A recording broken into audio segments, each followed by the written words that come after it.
2024 மக்களவை தேர்தலோட சேர்த்து சில மாநிலங்கள்ல சட்டமன்ற தேர்தல்களும் நடக்க இருக்கு.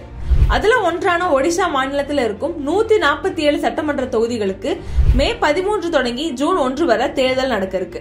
ஒடிசாவின் அசைக்க முடியாத ஆளுமையாக தோல்வியே சந்திக்காமல் தொடர்ந்து 25 ஆண்டுகள் முதலமைச்சராக பதவி வகித்து வரும் நவீன் பட்நாயக் இவ்வளவு ஆண்டுகள் தனக்கு வெற்றியை பெற்றுக் கொடுத்த ஹிஞ்சிலி சட்டமன்ற தொகுதியில் 6வது முறையா போட்டியிட இருக்காரு.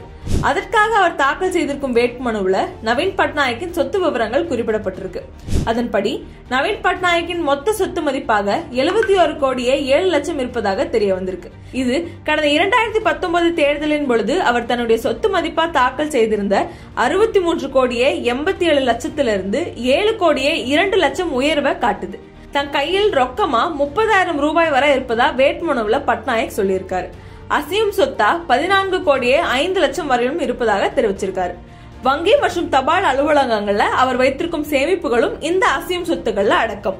அதோடு வைரம், வெள்ளி, மாணிக்கங்கள்னு 45.77 கிராம் வைத்திருப்பதாகவும் அதனுடைய சந்தை மதிப்பு 4,17,000 சொல்லப்பட்டிருக்கு.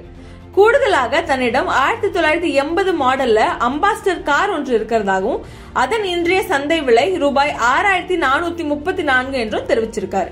அடுத்ததா அசையா சொத்துக்களை எடுத்துக்கிட்டா அதோட மதிப்பு 57 கோடியே 2 லட்சம் வரை இருப்பதா சொல்லியிருக்காரு நவீன் பட்நாயக். 13 கோடியே 66 லட்சம் மதிப்பிலான புவனேஸ்வரில் இருக்கும் நவீன் நிவாஸ் மற்றும் 43 கோடியே 35 லட்சம் மதிப்பிலான புதுடெல்லியில் APJ அப்துல் கலாம் சாலையில் இருக்கும் ஒரு வீடு என்று இவை இரண்டும் அசையா சொத்துக்களில் சேரும்.